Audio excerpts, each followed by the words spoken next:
Queen Elizabeth II, in her 1952 visit to Kenya, held a celebration with the British government chiefs at the Government House, our State House, right here in Nairobi, before proceeding to Nyeri, where she received news of the passing of her father, then King George VI. Among those who attended the celebration was the then South Nyanza Paramount Chief, the late Paul Mboya. Bramwell Bwire spoke to the family of the late Mboya. The late Queen Elizabeth II will be fondly remembered for her ties with Kenya. It was during her visit here that news of the death of King George VI hit the world.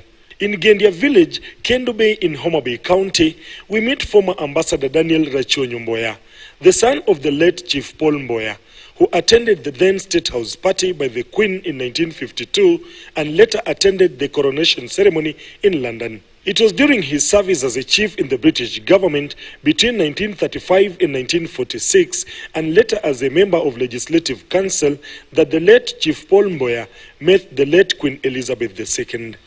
When Princess Elizabeth visited Kenya, and this was just before the death of his father, while in Nairobi attending a party at Government House, which is now State House, a photograph was taken.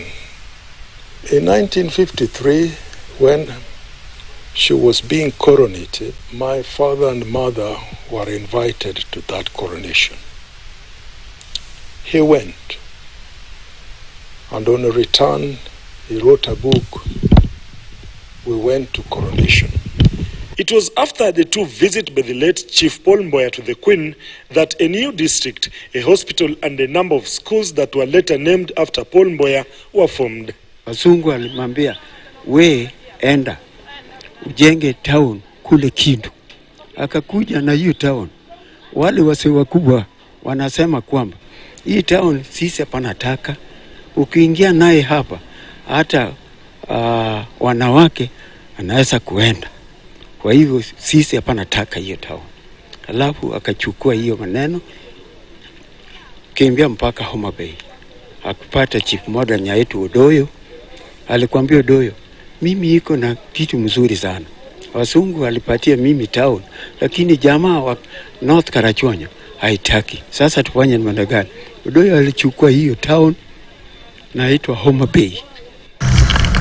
With the world waiting for the burial of the monarch next week, the family of the late Chief Paul Mboya still holds tight to the tales by the late Paramount Chief on how the royal family shaped the lives of residents of South Nyanza.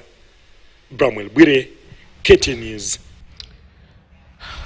Fond memories of Queen Elizabeth II. By the way, there have only been 3 queens. Now, the